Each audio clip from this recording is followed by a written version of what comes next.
Hey guys, it's Joe B and I'm here with the Mach 1. This is the Borgeson steering installation. This is part 5. I wanted to do a quick video on just the Borgeson unit itself, not really too much about the car and the attachment just yet, because there were a couple of details that I wanted to check in and go over with you guys. The first things first is on the original steering box, which this isn't original, it's been rebuilt, but it's an original.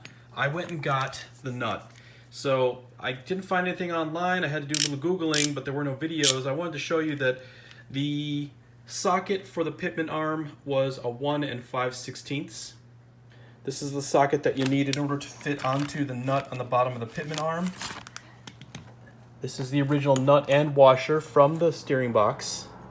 So as you can see, this nut fits into the socket, and that's what goes onto the original box. Now you know what, I haven't done this yet, but let's take a look and make sure that it fits onto the Borgeson too. And it does. So it's a 1 5/16 for both the original steering box and the Borgeson. This one cost me about 12 bucks. I had to get it on Amazon because they didn't have it at Lowe's. They didn't have it at O'Reilly. I didn't check Home Depot.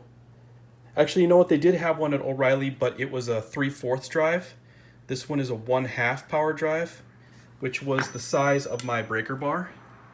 So I had this breaker bar and I was gonna go crazy on this thing and wrench it, but it came off real easy. So when they rebuilt my steering box, they did not He-Man the Pitman arm nut on. It was maybe, I don't know, 40-50 pounds.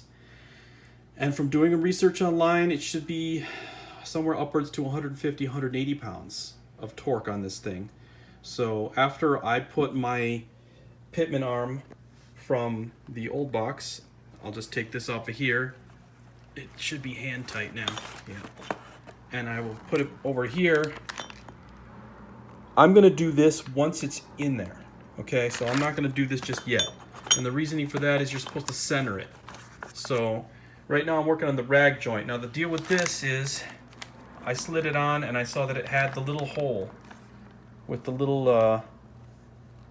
there's a little Allen wrench hole here, and this is what holds it to keep the bite down. You see how it's got one flat spot. So what I did is I slid it on, and then I used a Sharpie in here, and I Sharpied my spot. And I'm gonna use the file to file that spot just a little bit flat, so that when I put this little bolt in, using the Allen wrench, see it's got an Allen wrench, you can tighten it up. Put that in there, it'll sit pretty flush against it.